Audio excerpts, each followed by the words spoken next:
জয় গৌর জয় নিতাই। আজ 15ই মাঘ 1432 ও 29শে জানুয়ারি 2026 বৃহস্পতিবার, ভীম একাদশী। আজ আমি এই ভীম একাদশীর দিনে শ্রী চৈতন্য চরিতামৃত পাঠ করছি। আজ আমি পাঠ করছি শ্রী চৈতন্য চরিতামৃতের মধ্যলীলা প্রথম খণ্ড, দ্বাদশ অধ্যায়, গুন্ডিচা মন্দির মার্জনের শ্লোক 153 থেকে 167। হরে কৃষ্ণ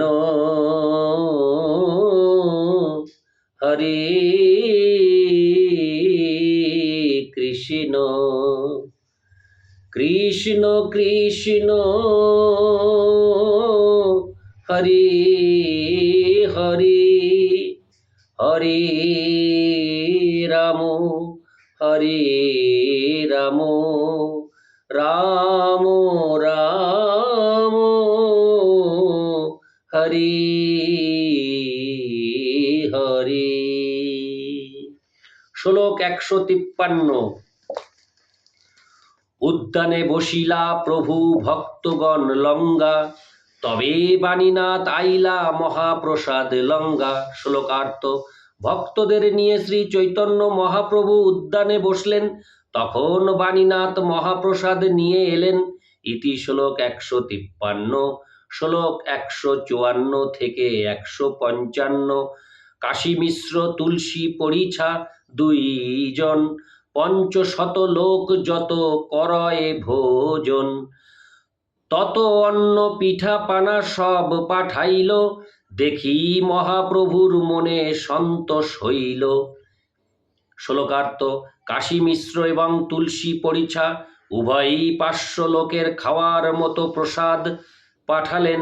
নানা প্রকারের পিঠা পানা অন্ন ব্যঞ্জন সমন্বিত সেই প্রচুর পরিমাণে মহাপ্রসাদ দর্শন করে শ্রী চৈতন্য মহাপ্রভু অত্যন্ত সন্তুষ্ট হলেন। ইতি শ্লোক 154 থেকে 155। শ্লোক 156 থেকে 157।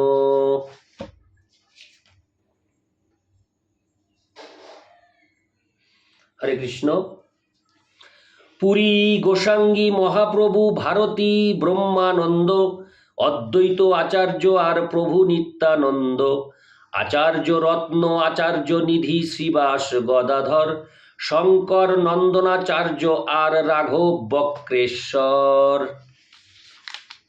শ্লোকার্থ: সেখানে শ্রী চৈতন্য মহাপ্রভুর সঙ্গে ছিলেন পরমানন্দ পুরী, ব্রহ্মানন্দ ভারতী, অদ্বৈত আচার্য, নিত্যানন্দ প্রভু, আচার্য রত্ন, আচার্য নিধি, শ্রীবাস ঠাকুর, গদাধর পণ্ডিত, শঙ্কর নন্দনাচার্য, রাঘব পণ্ডিত এবং বক্রেশ্বর পণ্ডিত। ইতি শ্লোক 156 থেকে 157। শ্লোক 158।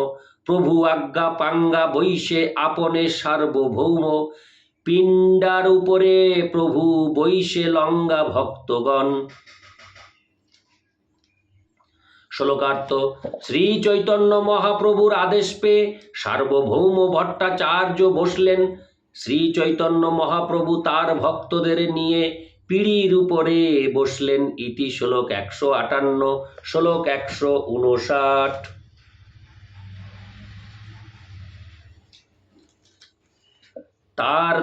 তার তলে করি অনুক্রম, উদ্যান ভরি বৈশে ভক্ত করিতে ভোজন। শ্লোকার্থ: ক্রমানুসারে সমস্ত ভক্তরা একের পর এক সারি করে বসলেন। এইভাবে সমস্ত উদ্যান ভরে ভক্তরা ভোজন করতে বসলেন। ইতি শ্লোক 159। শ্লোক 160 থেকে 162। হরিদাস বলি প্রভু ডাকে ঘনে ঘন,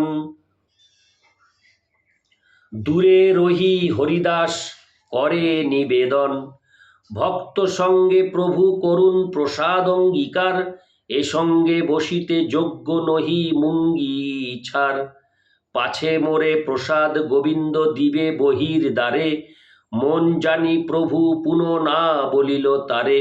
শ্লোকার্থ। শ্রী চৈতন্য মহাপ্রভু হরিদাস ঠাকুরের নাম ধরে ঘন ঘন ডাকতে লাগলেন এবং তখন দূরে দাঁড়িয়ে হরিদাস ঠাকুর বললেন, আপনি ভক্তদের সঙ্গে প্রসাদ গ্রহণ করুন। আমি যেহেতু অত্যন্ত নীচ, তাই আমি তাদের সঙ্গে বসার যোগ্য নই। পরে গোবিন্দ আমাকে দ্বারের বাইরে প্রসাদ দেবে। তার মনোভাব বুঝতে পেরে শ্রী চৈতন্য মহাপ্রভু হরে কৃষ্ণ, শ্রী চৈতন্য মহাপ্রভু আর তাকে ডাকলেন না। ইতি শ্লোক 160 থেকে 162, শ্লোক 163 থেকে 164। স্বরূপ গোসাঙ্গী জগদানন্দ দামোদর কাশীশ্বর গোপীনাথ বাণীনাথ শঙ্কর পরিবেশন করে তাহা এই 7 জন। মধ্যে মধ্যে হরিধ্বনি করে ভক্তগণ। শ্লোকার্থ। স্বরূপ দামোদর গোস্বামী, জগদানন্দ পণ্ডিত, দামোদর পণ্ডিত, কাশীশ্বর, গোপীনাথ আচার্য, বাণীনাথ এবং শঙ্কর এই 7 জন প্রসাদ বিতরণ করতে লাগলেন। আর প্রসাদ গ্রহণ করতে করতে ভক্তরা মাঝে মাঝে হরিধ্বনি দিতে লাগলেন। ইতি শ্লোক 163 থেকে 164, শ্লোক 165। পুলিন ভোজন কৃষ্ণ পূর্বে জইছে কইল, সেই লীলা মহাপ্রভুর মনে স্মৃতি হইল।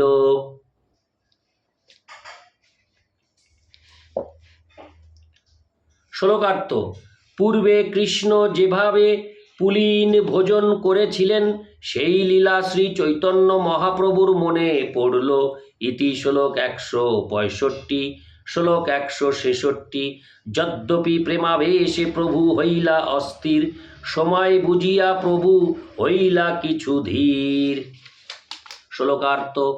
প্রেমাবেশে যদিও শ্রী চৈতন্য মহাপ্রভু অস্থির হয়েছিলেন, তবুও স্থান এবং কালের কথা বিবেচনা করে তিনি ধৈর্য ধারণ করলেন। ইতি শ্লোক 166, শ্লোক 167। প্রভু কহে মোরে দেহ লাফরা ব্যঞ্জনে, পিঠা পানা অমৃত গুটিকা দেহ ভক্ত গড়ে। শ্লোকার্থ। শ্রী চৈতন্য মহাপ্রভু বললেন, আমাকে কেবল লাফরা ব্যঞ্জন দাও আর ভক্তদের পিঠা পানা অমৃত গুটিকা ইত্যাদি সমস্ত উপাদেয় প্রসাদগুলি দাও। তাৎপর্য। লাফরা ব্যঞ্জন সামান্য চড়চড়ির মতো এক প্রকার ব্যঞ্জন। বিশেষ মাখা অন্নের সঙ্গে তা মিশিয়ে দুঃখী লোককে পরিবেশন করা হয়। অমৃত গুটিকা ক্ষীরে ফেলা মোটা পুরি, যাকে সচরাচর অমৃত রসাবলী বলা হয়। ইতি শ্লোক 167। নারায়ণ হে নারায়ণ, ভবভয় হরণম নারায়ণ। জয় গৌর, জয় নিতাই।